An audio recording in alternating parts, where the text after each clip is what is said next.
At 4:21 p.m. on February 18, 2001, FBI Special Agent Mike Rochford watched Robert Hanssen pull his Ford Taurus into the parking lot of Foxstone Park in Vienna, Virginia. 56 years old, 25 years with the FBI, counterintelligence specialist, expert on Russian intelligence operations. Hanssen had spent the day at FBI headquarters reviewing classified documents, teaching younger agents how to catch Soviet spies, running background checks on employees who might pose security risks. Nobody suspected that Hanssen himself had been selling secrets to Moscow for 15 years. In the next 90 seconds, surveillance teams would watch him walk into the woods and place a package under a footbridge. A package containing some of America's most closely guarded secrets. The FBI had been following him for 3 months. They'd bugged his office, tapped his phones, tracked his bank accounts, watched him make chalk marks on mailboxes and leave packages in dead drops. Today they'd catch him in the act. Hanssen stepped out of his car carrying a black plastic garbage bag. He looked around, scanned for surveillance, started walking toward the woods. He had no idea this was the end. The FBI had paid $7 million to a former KGB officer for Hanssen's Russian intelligence file. $7 million for proof that one of their own had been working for Moscow since 1985. That he'd betrayed more than 50 American intelligence operations. That at least 3 Soviet agents working for the US had been executed because of him. Hanssen walked deeper into the woods. Surveillance teams positioned 200 yards away photographed everything. He approached a wooden footbridge, stopped, looked around again, bent down behind a concrete barrier. When he stood back up, the garbage bag was gone. Inside that bag, classified documents describing American nuclear war plans, details of FBI counterintelligence operations against Russia, names of Russian intelligence officers secretly cooperating with the United States. Total value to Moscow, incalculable. Payment to Hanssen, $40,000 in cash, already deposited in a Russian bank account he'd never told his wife about. Running total after 15 years, $1.4 million in cash, diamonds, and bank deposits. Hanssen turned and walked back toward his car. FBI agents closed in from 3 directions. At 4:25 p.m., they placed him under arrest. He showed no emotion, no surprise. He taught FBI agents how to make arrests. Now he was on the receiving end. They searched his car immediately, found classified documents in the trunk. Documents he had no authorization to remove from FBI headquarters. Documents marked top secret. Documents describing active intelligence operations. The arrest team drove Hanssen to FBI's Washington field office. They read him his rights at 4:47 p.m. His first words, "What took you so long?" The investigation into how this happened had taken the FBI 8 years. 8 years of watching operations fail, watching agents die, knowing there was a mole somewhere in American intelligence, not knowing it was one of the people leading the hunt for that mole. Robert Philip Hanssen had committed the perfect crime for longer than anyone thought possible. He'd worked for the FBI for 25 years. For 15 of those years, he'd also worked for the KGB and its Russian successor, the SVR. He'd taught classes on counterintelligence, written manuals on how to detect insider threats, lectured younger agents on operational security. And every few weeks he'd walked into a park near his home and sold America's secrets to Moscow. The damage was catastrophic. 3 Soviet intelligence officers who'd been secretly helping the United States were recalled to Moscow and executed. Dozens of FBI and CIA operations were blown. Hundreds of classified documents detailing American war plans and intelligence capabilities ended up in KGB files. The betrayal started in 1985. It would continue until 2001. 16 years of treachery hidden behind a badge and a clearance and a desk at FBI headquarters. This is the story of how the FBI's top spy hunter became the very thing he was supposed to stop. How one man's greed killed agents, crippled American intelligence operations, and proved that the most dangerous threats come from inside. Robert Hanssen grew up in Chicago in a strict Catholic household. His father was a police officer, demanding, critical, never satisfied. Hanssen was smart, exceptionally smart. Graduated from Knox College in 1966 with a degree in chemistry. got an MBA from Northwestern University's Kellogg School of Business in 1971, became a certified public accountant. But accounting wasn't exciting enough. In 1972, at age 28, Hanssen joined the Chicago Police Department, his father's path. He worked as an investigator in the Internal Affairs Division. 3 years later, he made the jump that would define his life. In 1976, Robert Hanssen joined the Federal Bureau of Investigation. He graduated from the FBI Academy on January 12, 1976. His first assignment, the Gary, Indiana Resident Agency of the Indianapolis Field Office. White-collar crime squad. Hanssen wasn't satisfied. He wanted excitement, intrigue, recognition. He got his chance in 1979 when the FBI transferred him to New York City. His new assignment, counterintelligence. Specifically, Soviet intelligence operations targeting the United States. This was the Cold War at its coldest. The Soviet Union and the United States locked in an existential struggle, each side trying to steal the other's secrets, each side running networks of spies and informants. Hanssen's job was to stop Soviet intelligence from operating on American soil. Instead, he would help them. In 1980, Bonnie Hanssen was worried. Her husband had been acting strange, secretive. He'd been spending time in the basement, hiding papers, acting nervous when she asked questions. She thought he was having an affair. What she found was worse. One evening, she confronted him in their home in Scarsdale, New York, demanded to know what he was hiding. Hanssen broke down, confessed, but not to an affair.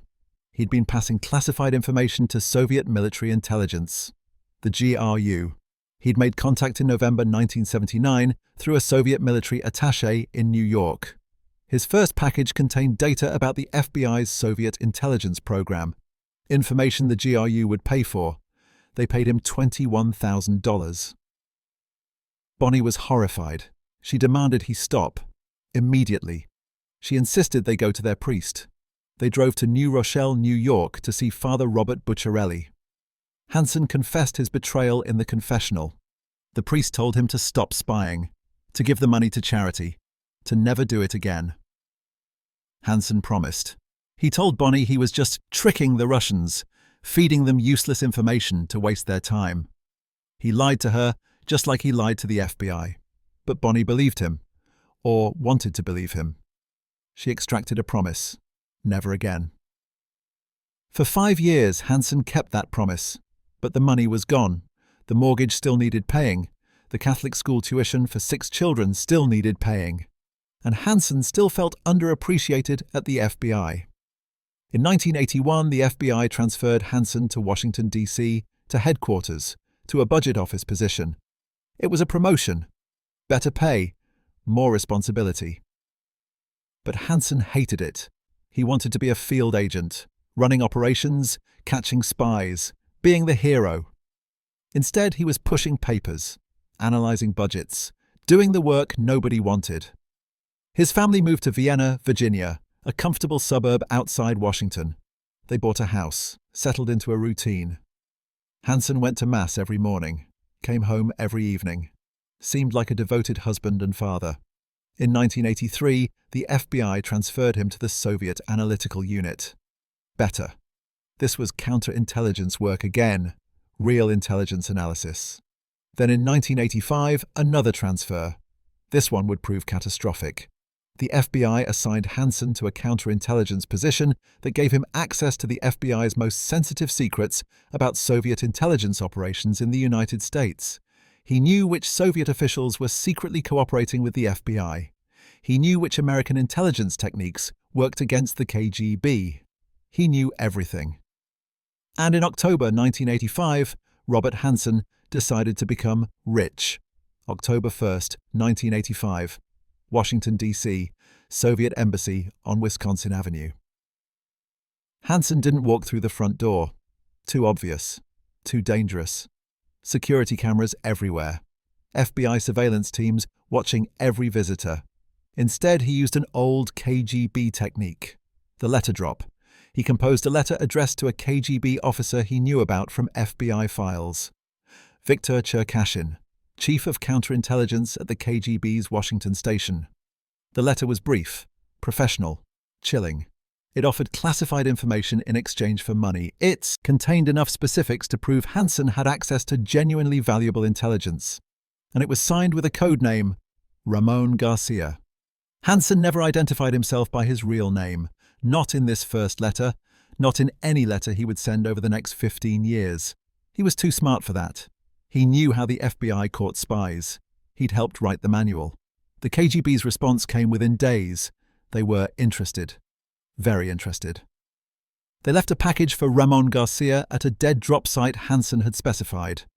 Inside, $50,000 in cash and instructions for future contact. The relationship was established. Hanssen was back in business. His first major delivery came weeks later. A package of documents left at a dead drop in a park. Inside that package, the names of 3 Soviet intelligence officers who were secretly cooperating with the United States. Sergei Motorin, KGB officer assigned to the Soviet embassy in Washington. Codename GT Motor. The FBI had recruited him in 1980. He'd provided information about KGB operations against the United States for 5 years. Valery Martinov, also KGB, also at the Soviet embassy. Codename GT Gentile, also providing information to the FBI. Boris Yuzin, KGB officer stationed in California before being recalled to Moscow, still cooperating with US intelligence. Hanssen knew all 3 names. He'd seen their files. He knew their intelligence value. He sold them to the KGB for $50,000. Within months, all 3 were recalled to Moscow. Motorin was arrested in June 1985, interrogated, executed by a single shot to the back of the head on September 24th, 1986. He was 40 years old. Martinov was arrested around the same time. Same interrogation, same outcome. Executed May 28th, 1987. He was 41. Yuzhin was arrested but spared execution. He'd provided valuable intelligence, but not as much as the others. He was sentenced to 15 years in a labor camp, served 6 before being released under a general amnesty. The CIA and FBI were devastated. 3 valuable sources lost almost simultaneously. It meant one thing: there was a mole. But who? The investigation focused on the CIA first. The agency had recently arrested Aldrich Ames, a CIA officer who'd also been selling secrets to Moscow. Ames had betrayed many of the same sources. The FBI assumed Ames was the leak. Case closed. They never suspected one of their own. Robert Hanssen watched the investigation from inside FBI headquarters. He knew about Ames, knew the CIA officer was also selling secrets to Moscow. The 2 moles had been operating independently, neither knowing about the other, both betraying some of the same sources. The coincidence saved Hanssen. When Motorin, Martinov and Yuzhin were arrested, the intelligence community blamed Ames. And when Ames was arrested in 1994, they thought the bleeding had stopped. It hadn't. Hanssen kept selling secrets. Between 1985 and 1991, he delivered thousands of pages of classified documents to the KGB. He did it carefully, methodically, using techniques he'd learned from studying Soviet intelligence operations. He never met his handlers face to face. Too risky. Too many ways to get caught. Instead, he used dead drops, pre-arranged locations where he'd leave packages and pick up cash. His favorite location? Foxstone Park in Vienna, Virginia. Less than 3 miles from his house. Easy to reach. Easy to explain if anyone saw him there. The system worked like this. When Hanssen had information to pass, he'd make a chalk mark on a wooden signpost in Nottoway Park. White chalk. Small mark. Easy to miss unless you knew to look for it. The KGB would check that signpost regularly. When they saw the mark, they'd know Hanssen had a package ready. They'd mark a different location to confirm. A piece of tape on a street sign near Hanssen's house. Both sides would know. Dead drop scheduled for a specific date and time.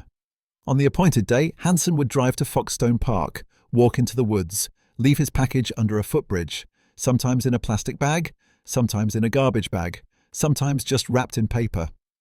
Hours later, a KGB officer would retrieve the package, leave cash or diamonds in its place. Hanssen would return later to collect his payment. The system was secure, professional. nearly impossible to detect without specific intelligence about the operation. And it went on for years. The money accumulated in Hanssen's Russian bank account. Some came in cash, some in diamonds, some in wire transfers to offshore accounts. By 1987, he'd received more than $300,000. He didn't spend it conspicuously. He was too smart for that. He knew financial investigations caught spies. He'd worked those cases. But he did spend it. Private school tuition for 6 children. A comfortable home in Vienna. Nice cars. Nothing extravagant. Nothing that would raise red flags. His FBI salary in 1985 was approximately $60,000. Decent, but not enough for the lifestyle Hanssen wanted. The Russian money made the difference. In November 1991, Hanssen abruptly stopped spying. Nobody knows exactly why. He gave no warning to his KGB handlers. He simply stopped showing up at dead drops, stopped making signal marks, went silent. The KGB was confused. Had he been caught? Had he died? Had he simply decided to retire? They waited, checked the signal sites, hoped for contact. None came. For 6 years, Robert Hanssen lived the life of a normal FBI employee. He went to work, came home, raised his children, went to mass. He didn't need Russian money during this period. The FBI had promoted him. His salary had increased. His children were getting older. Expenses were dropping. Maybe he felt guilty. Maybe he thought the Cold War was over and the danger was less. Maybe he was just being careful. Whatever the reason, from 1991 to 1999, Hanssen stayed quiet. But in 1999, something changed. Maybe it was money again. Maybe it was gobbles, ego. Maybe it was the thrill. In 1999, Robert Hanssen reactivated his relationship with Russian intelligence. The Soviet Union was gone. The KGB had been reorganized into the SVR, Russia's Foreign Intelligence Service. But the game continued. Hanssen made contact using the same methods as before: dead drops, signal sites, anonymous communications. The Russians were delighted. Their most valuable source had returned. By 1999, Hanssen was in his mid-50s, still at FBI headquarters, still with high-level access to counterintelligence information, and still bitter about his career. He'd watched younger agents get promoted ahead of him, watched them get the recognition he thought he deserved. He was smarter than all of them, more capable, more experienced. But the FBI treated him as a functionary, a bureaucrat, someone to analyze reports and write memos. The Russians appreciated him more than the FBI ever had. They paid him well. They respected his intelligence. They valued his contribution. So he sold them more secrets. Between 1999 and 2001, Hanssen made multiple dead drops in Foxstone Park and other locations around the Washington, D.C. area. He passed information about FBI technical capabilities, about ongoing investigations, about which Russian intelligence officers the FBI was targeting. The Russians paid him $40,000 per package, sometimes more. His running total by 2001, more than $1.4 million in cash, diamonds, and bank deposits. But this time, someone was watching. In 1999, the FBI and CIA were still trying to solve a mystery. After Aldrich Ames was arrested in 1994, the intelligence community conducted a damage assessment.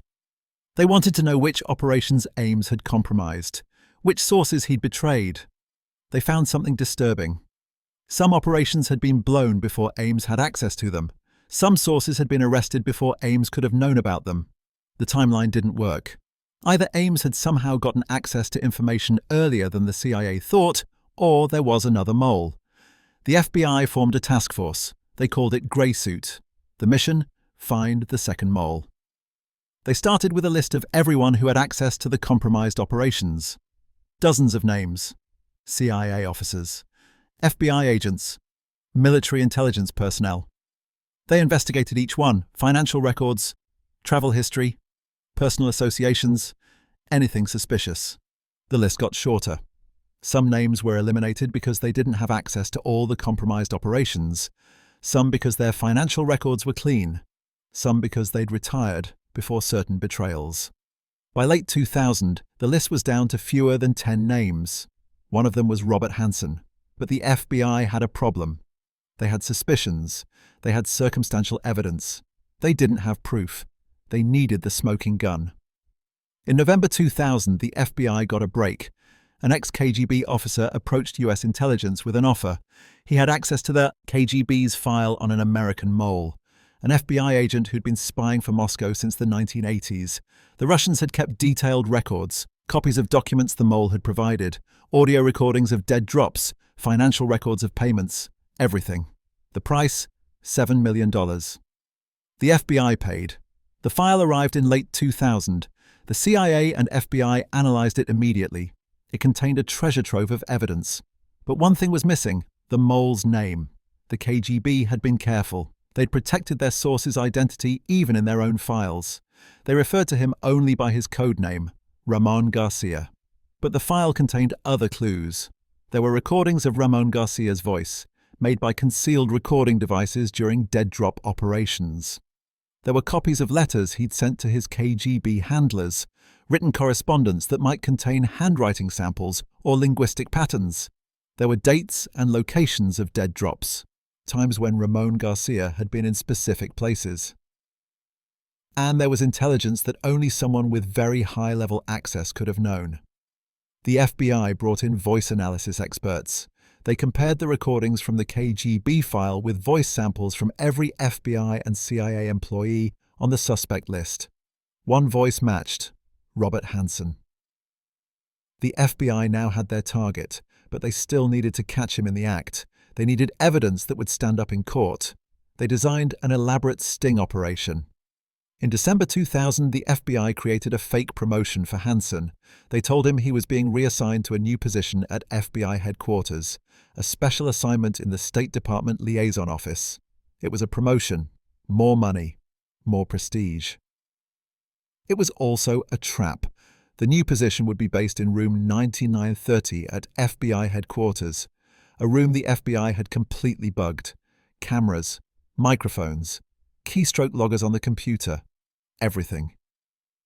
They assigned a young FBI specialist named Eric O'Neill to work as Hanssen's assistant. O'Neill's real job: watch Hanssen every second, report everything. O'Neill was 26 years old, ambitious, smart enough to pull off the deception. The FBI told O'Neill his mission. Hanssen was suspected of sexual misconduct. They needed evidence for an internal affairs investigation. That was a lie, but it was believable, and it meant O'Neill would watch Hanssen closely without knowing the real stakes. O'Neill spent 3 months working alongside Robert Hanssen in room 9930. He watched Hanssen work, watched him handle classified documents, watched him use his computer. Hanssen was paranoid, careful. He knew about surveillance. He knew about keystroke loggers and hidden cameras, but he thought he was being careful enough. O'Neill reported everything to his FBI handlers: Hanssen's daily routine, his suspicious behaviors, times when he'd abruptly shut down his computer or hide documents. One detail stood out: Hanssen's Palm Pilot. Hanssen carried a Palm Pilot, personal digital assistant everywhere. Early 2000s technology, a small handheld device for taking notes and managing schedules. Hanssen was obsessed with it. He talked about it constantly, showed it to colleagues, bragged about how useful it was. He also password protected it. And he never let it out of his sight. The FBI suspected the Palm Pilot contained evidence. Maybe notes about dead drops, maybe schedules for meetings with handlers, maybe financial records. They needed to get access to it. In early February 2001, O'Neill's handlers gave him a new mission: get Hanssen out of his office long enough for a technical team to access his Palm Pilot.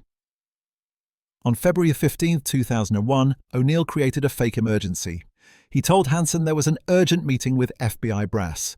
Hanssen needed to go immediately. Hanssen left, in a hurry. He left his Palm Pilot on his desk. FBI technical specialists swarmed room 9930. They had minutes, maybe less. They grabbed the Palm Pilot, downloaded its entire contents, returned it to exactly where Hanssen had left it. When Hanssen returned 20 minutes later, everything looked normal. But the FBI now had the evidence they needed. The Palm Pilot contained notes about dead drop locations, dates of upcoming exchanges, references to payments in Russian bank accounts. Combined with the KGB file, the voice recordings, and the surveillance, the FBI had everything they needed for an arrest. They just needed to catch him in the act. The FBI's surveillance intensified in mid-February 2001. They tracked Hanssen's every move, followed him to work, watched his home, monitored his car. On February 16, 2001, Hanssen made a chalk mark on a signpost in Nottoway Park. The signal. FBI surveillance teams documented it with photographs. Timestamp 3:42 p.m. Hanssen was scheduling a dead drop. The FBI checked the KGB file, cross-referenced dates and signals, calculated when and where the drop would occur. Foxstone Park. February 18th, approximately 4:30 p.m. The FBI had 2 days to prepare. They positioned surveillance teams throughout the park, concealed cameras, plainclothes agents, unmarked vehicles at every exit. They notified FBI leadership, the Attorney General, the Director, everyone who needed to know that the Bureau's most damaging mole was about to be arrested. On February 18th, 2001, Robert Hanssen went to work as usual. He arrived at FBI headquarters at 8:00 a.m., went to his office, reviewed classified documents, attended meetings. He seemed normal, calm, just another day at the office. At 3:30 p.m., he left FBI headquarters, told colleagues he had some personal errands to run. Nothing unusual. He drove toward his home in Vienna. But he didn't go home. At 4:21 p.m., his Ford Taurus pulled into the parking lot of Foxstone Park. FBI surveillance teams watched from multiple positions. They photographed his arrival, documented the time, watched him step out of his car. Hanssen was carrying a black plastic garbage bag. He looked around, scanned the parking lot, checked for surveillance. He saw nothing suspicious. The FBI had done this hundreds of times. They knew how to watch without being seen. Hanssen started walking toward the woods, toward the footbridge where he'd made dead drops for years. At 4:23 p.m., he reached the footbridge. He looked around again. Then he bent down behind the concrete barrier. When he stood back up, the garbage bag was gone. He'd placed it exactly where he'd left packages dozens of times before, under the footbridge, hidden from casual view, marked for his Russian handlers to find. Hanssen turned and walked back toward his car. He had no idea the FBI was watching. No idea that surveillance teams were photographing everything. No idea that arrest teams were positioning themselves at every exit from the park. At 4:25 p.m., as Hanssen approached his car, FBI agents moved in. "FBI, you're under arrest!" Hanssen froze. For just a moment, he looked surprised. Then his face went blank. Agents grabbed his arms, spun him around, handcuffed him behind his back. They read him his Miranda rights at 4:27 p.m. He said nothing. They searched his car immediately, found classified documents in the trunk. Documents marked top secret, code word. Documents he had no authorization to possess outside of FBI headquarters. They retrieved the garbage bag from under the footbridge. Inside, 7 documents, all classified, all describing ongoing FBI operations against Russian intelligence, and a letter to his Russian handlers asking for the $40,000 payment they'd promised for this drop. The evidence was overwhelming. They transported Hanssen to the FBI's Washington field office, took him to an interrogation room, sat him down across from 2 FBI agents who'd worked the investigation for months. The first question, "Why did you do it?" Hanssen's answer, "What took you so long?" Not denial, not anger, just a question. He'd known they were closing in, known for months, maybe longer. But he'd kept playing the game anyway, right up until the moment they snapped the handcuffs on. Over the next several days, FBI agents searched Hanssen's home in Vienna. They spent hours going through every room, every file, every document. They found more evidence. In a bedroom, classified documents hidden in a drawer. Documents about Russian intelligence operations, about FBI surveillance capabilities, about American cryptographic systems. In the basement, computer disks containing classified files. Files Hanssen had copied from FBI databases. Files he'd been preparing to sell. In Hanssen's office at FBI headquarters, more classified documents. More computer files. More evidence of unauthorized access to intelligence systems. The financial investigation revealed the full scope of Hanssen's betrayal. Bank records showed deposits totaling more than $600,000 in cash over 15 years. No explanation for the source, no declaration on his financial disclosure forms. An investigation into Russian banking records revealed another $800,000 deposited in accounts held in Hanssen's name but hidden from US authorities. Total payments from Russian intelligence: $1.4 million in cash, diamonds, and bank deposits. The FBI's damage assessment began immediately. They needed to know, what did Hanssen betray? How badly was American intelligence compromised? The assessment took months. Teams of analysts reviewed every document Hanssen had accessed over 25 years with the FBI, cross-referenced it with compromised operations, calculated the damage. The results were devastating. Between 1979 and 2001, Robert Hanssen had passed more than 6,000 pages of classified documents to Soviet and Russian intelligence. Those documents included US nuclear war plans, detailed strategies for how America would respond to a Soviet nuclear attack, locations of command bunkers, succession plans if the president and vice president were killed, continuity of government protocols, FBI and CIA counterintelligence techniques, methods for detecting hostile intelligence operations, surveillance technologies, technical capabilities the US possessed to intercept Soviet communications, tunnel operations. In the 1990s, the FBI had dug a tunnel under the Soviet embassy in Washington, D.C. to tap into their communications lines. It cost millions of dollars, took years to build, was incredibly secret. Hanssen told the Russians about it before it was operational. Cryptographic systems, how the US intercepted and decoded Russian communications, which codes had been broken, which ones the US couldn't crack. Double agent program. The identities of Soviet intelligence officers who'd been recruited by the FBI and CIA to work as double agents. Names, code names, cover identities, human intelligence sources. American intelligence had recruited dozens of Russian officials over the years. Scientists, military officers, government bureaucrats, people willing to provide information about what their government was doing. Hanssen gave many of their names to the KGB. The confirmed dead: Sergei Motorin, KGB officer, recruited by FBI 1980, betrayed by Hanssen 1985, arrested June 1985, executed September 24, 1986 by gunshot, age 40, Valery Martinov, KGB officer, recruited by FBI 1982, betrayed by Hanssen 1985, arrested 1985.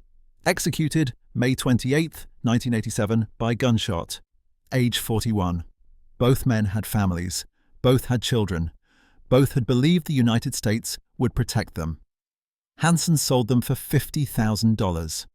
The FBI couldn't determine how many others had died because of Hanssen's betrayal. The KGB had arrested dozens of people in the late 1980s on suspicion of spying for the West. Some were executed, some were imprisoned. Some simply disappeared. How many were betrayed by Aldrich Ames? How many by Robert Hanssen? The records weren't clear enough to say, but the number was at least 10, possibly more. The strategic damage was incalculable. American intelligence operations in Russia were crippled for more than a decade. After Hanssen's betrayals in the 1980s and 1990s, the CIA and FBI couldn't recruit sources in Russia. Nobody trusted them. Everyone assumed American intelligence had been compromised, because it had been. The FBI couldn't rebuild networks until after Hanssen's arrest in 2001. Even then, it took years. Russian intelligence knew too much about American methods. They'd changed their own security procedures, made themselves harder to penetrate. British intelligence was furious. MI6 had shared information with the FBI, information about their own operations in Russia. Hanssen had passed some of it to the KGB. British sources had been compromised. British operations blown. The intelligence relationship between the US and UK was damaged for years. Military planning was affected. US war plans assumed that Russian intelligence didn't know certain capabilities. Hanssen had told them everything. Nuclear deterrence strategy had to be recalculated. The Soviets knew where American command centers were, knew the succession plans, knew which systems would survive a first strike, the cost to rebuild, billions of dollars in new systems, new strategies, new intelligence networks. The cost in human lives: at least 10 confirmed dead. Dozens more possibly compromised. All because one FBI agent decided money was more important than loyalty. On July 6, 2001, Robert Hanssen appeared in federal court in Alexandria, Virginia. He wore a dark suit, looked calm, showed no emotion. The judge read the charges: 15 counts of espionage, 1 count of conspiracy to commit espionage. Maximum penalty for espionage: death. Hanssen had a choice: go to trial and risk execution, or plead guilty and accept life in prison. His lawyers had negotiated a deal with federal prosecutors. Terms: Hanssen would plead guilty to all charges. He would be sentenced to life in prison without possibility of parole. He would cooperate fully with the FBI's damage assessment, answer every question, provide every detail about what he'd betrayed. In exchange, the death penalty was off the table. His wife Bonnie would keep their house and pension. She would not be charged with any crime. Their 6 children would receive Hanssen's FBI pension benefits. On July 6, 2001, Hanssen accepted the deal. He stood before Judge Claude M. Hilton and pleaded guilty to all 16 counts. His statement to the court was brief: "I apologize for my behavior. I am shamed by it. I betrayed my country and my God." Nothing more. The sentencing hearing was scheduled for May 10, 2002. On May 10, 2002, Robert Hanssen returned to federal court for sentencing. The courtroom was packed: FBI agents, Justice Department officials, journalists, some family members of the executed Russian sources. The prosecution presented evidence. FBI officials testified about the scope of the betrayal. Intelligence experts described the damage. The defense presented Hanssen as a troubled man, someone who'd made terrible mistakes but was deeply religious and remorseful. Then it was the judge's turn. Judge Claude Hilton spoke for several minutes. He described the betrayal as one of the worst in American history. He noted that Hanssen had violated every oath he'd ever taken, had betrayed his country, his colleagues, and the sources who'd trusted American intelligence to protect them. The sentence: 15 consecutive life terms in federal prison without possibility of parole. Hanssen would spend every remaining day of his life behind bars. He would be sent to the United States Penitentiary Administrative Maximum Facility in Florence, Colorado. ADX Florence. The Supermax, the federal government's highest security prison, where the most dangerous criminals serve their sentences, where terrorists, mob bosses and spies are locked away for life. Hanssen would be held in solitary confinement, in a cell measuring 7 feet by 12 feet, with a small window, a concrete bed, a metal toilet, and fluorescent lights that stayed on 24 hours a day. He would spend 23 hours a day in that cell. 1 hour for exercise in a small concrete recreation yard. No contact with other inmates, no phone calls except to his lawyer. Limited mail, rare visits from family.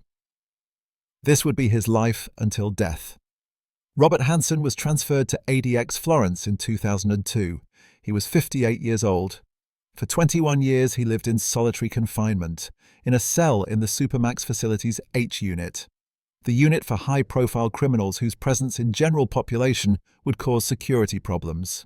His neighbors included terrorists, murderers, and other spies. He had a cell, a bed, a toilet, a small desk, a few approved books. He attended Catholic Mass when prison rules allowed, received communion from the prison chaplain, spent hours in his cell reading religious texts. He gave a few interviews over the years, always claiming remorse, always saying he'd betrayed his country because of ego and arrogance, not ideology. He never expressed real emotion about the people who died because of him. Never named Sergei Motorin or Valery Martinov in his statements. Never acknowledged that his betrayal had cost human lives. His wife Bonnie visited occasionally in the early years, then less frequently. The marriage was effectively over. She'd stood by him through the trial, accepted the plea deal that protected her and their children, but she never forgave him. Their 6 children grew up, changed their lives. Most avoided public attention. Some changed their names. The Hanssen family disappeared from public view, moved on as best they could. On Monday, June 5, 2023, at approximately 6:55 a.m., Prison staff at ADX Florence found Robert Hanssen unresponsive in his cell. They attempted to revive him, called for medical assistance. He was pronounced dead at 7:15 a.m., natural causes. He was 79 years old. He'd served 21 years of his life sentence, had spent nearly 2 decades in solitary confinement. News of his death spread quickly. FBI officials issued statements. The intelligence community noted his passing. Journalists wrote obituaries summarizing his crimes. Nobody mourned him. Eric O'Neill, the FBI agent who'd helped catch Hanssen, released a statement. "I'm grateful we were able to stop him and limit the damage he could do. His death doesn't undo what he destroyed." British intelligence officials noted that Hanssen's betrayal had affected their operations for years, that sources had died because of him. Russian officials said nothing publicly, but intelligence analysts noted that Russia had benefited enormously from Hanssen's espionage, that he'd provided intelligence worth billions of dollars. Robert Hanssen was buried in a private ceremony, location undisclosed, no public funeral, no memorial service. His 6 children attended. His wife did not. The FBI did not send representatives. Neither did the Justice Department. There was no honor in his death, just an ending. What Robert Hanssen left behind wasn't a legacy, it was a warning. At FBI headquarters in Washington, D.C., the case is still studied. New agents learn about Hanssen in training. Counterintelligence specialists analyze what went wrong. The lessons are clear: trust but verify. Even the people investigating insider threats can be insider threats themselves. Financial monitoring works. Hanssen's lifestyle should have triggered red flags. He was living beyond his means. The FBI's financial disclosure system failed to catch it. Behavioral indicators matter. Hanssen showed signs of being a security risk. Paranoia, secretiveness, unusual work habits. People noticed but didn't report it. Insider threats are the most dangerous threats. Hanssen had access, knowledge, and motivation. He knew how the FBI caught spies, so he used those techniques against them. The memorial wall at CIA headquarters in Langley, Virginia, has 140 stars. Each star represents a CIA officer who died in service. Some stars have names, some remain anonymous for security reasons. Several of those stars represent sources betrayed by Aldrich Ames and Robert Hanssen. At FBI headquarters, there's no similar memorial, but the institution remembers. Counterintelligence training now includes an entire module on insider threats. Agents study the Hanssen case in detail, learn what to watch for, learn how investigations work. Security procedures were overhauled after 2001. Financial monitoring became more rigorous. Polygraph exams became more frequent. Access controls were tightened. The goal? Make sure another Robert Hanssen never happens. But the hard truth is this: it could happen again. Someone with access and motivation and knowledge can always find ways to betray. The insider threat can never be completely eliminated. All an organization can do is watch, monitor, investigate, and hope they catch the next betrayal before too many people die. Today, intelligence agencies around the world study the Hanssen case. Security services in Britain, Canada, Australia, Israel, and dozens of other countries use it as a training case. This is what insider threats look like. This is how much damage one person can do. In Russia, the case is studied for different reasons. Russian intelligence schools teach it as an example of successful penetration. Hanssen was never caught by routine security measures. He was only exposed when Russia lost control of his file. The lesson for Moscow: protect your sources better, keep better operational security, never let files fall into enemy hands. Books have been written about Hanssen. Multiple documentaries have covered his case. A Hollywood film, Breach, dramatized the investigation. The story remains relevant more than 20 years after his arrest, because the threat remains relevant. In 2013, Edward Snowden, a contractor with access to NSA systems, stole thousands of classified documents and fled to Russia. A different kind of betrayal, different motives, but the same core problem. Someone with access decided to take what wasn't theirs. In 2022, a former FBI analyst was arrested for keeping classified documents at home. Security violations, not espionage, but evidence that the insider threat problem continues. The intelligence community is always fighting the last war. After Aldrich Ames, they focused on lifestyle analysis and financial monitoring. After Robert Hanssen, they focused on behavioral indicators and access controls. What's the next betrayal going to look like? Nobody knows. That's what makes insider threats so dangerous. 3 men died because Robert Hanssen wanted money. Let's remember them one more time. Sergei Motoren, 40 years old when executed. KGB officer recruited by the FBI in 1980. For 5 years, he provided intelligence about Soviet operations against the United States. He told the FBI about KGB surveillance techniques, about which American officials were being targeted, about Soviet intelligence priorities. His intelligence helped the FBI protect American officials, helped counterintelligence officers do their jobs, saved operations from being compromised. In return, the FBI promised to protect him. Robert Hanssen broke that promise, sold Motorin's name to the KGB for $50,000. Motorin was recalled to Moscow in June 1985, arrested immediately, interrogated for months, executed by a single gunshot to the back of the head on September 24, 1986. His family was told he died of natural causes. They didn't learn the truth for years. Valery Martinov, 41 years old when executed, also KGB, also recruited by the FBI, also betrayed by Hanssen for the same $50,000. Martinov had provided intelligence for 3 years.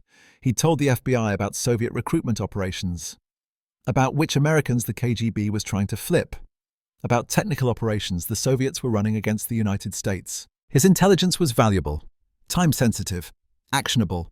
The FBI used it to protect American citizens from foreign espionage. Martinov was arrested in 1985, interrogated, executed May 28, 1987. Single gunshot to the head. His wife and children were ostracized by the Soviet government, labeled traitors, denied benefits, struggled to survive. They eventually emigrated to the United States, tried to rebuild their lives, carried the stigma of their husband and father's execution. Martinov had died helping America. His family paid the price for years.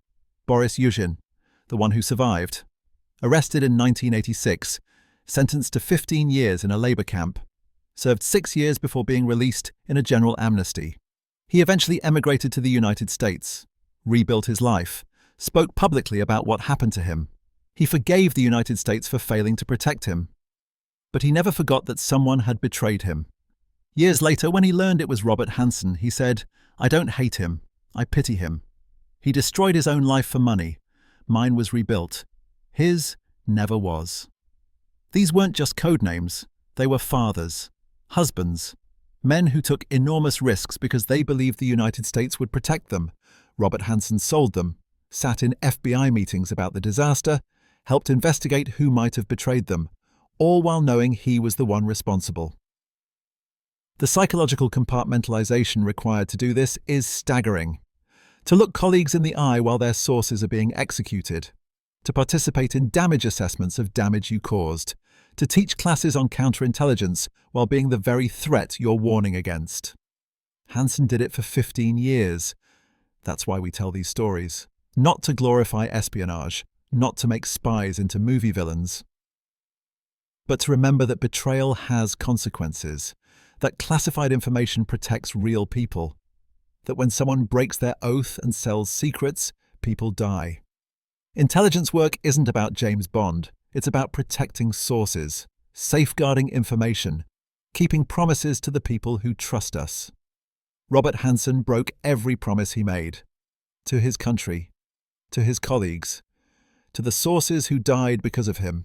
He spent 21 years in solitary confinement thinking about those promises. Whether he felt genuine remorse, we'll never know. He said the right words in court, claimed to be ashamed, talked about betraying God, but he never acknowledged the human cost, never named the dead, never expressed real grief for what he'd destroyed. He died alone in a supermax cell. No mourners, no memorial, just an ending.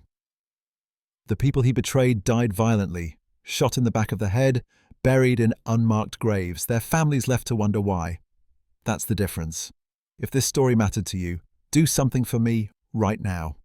Hit that like button Every single like tells YouTube's algorithm to show this story to more people. Stories about the real cost of espionage don't get told unless people like you make them visible.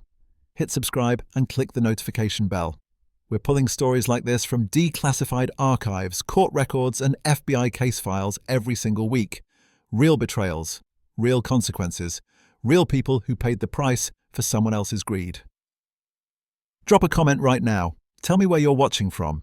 If you work in intelligence or law enforcement, if someone in your family served during the Cold War, or just type "never forget" so we know you're here. You're not just a viewer, you're part of making sure Sergei Motorin, Valery Martinov, and Boris Yuzhin aren't forgotten.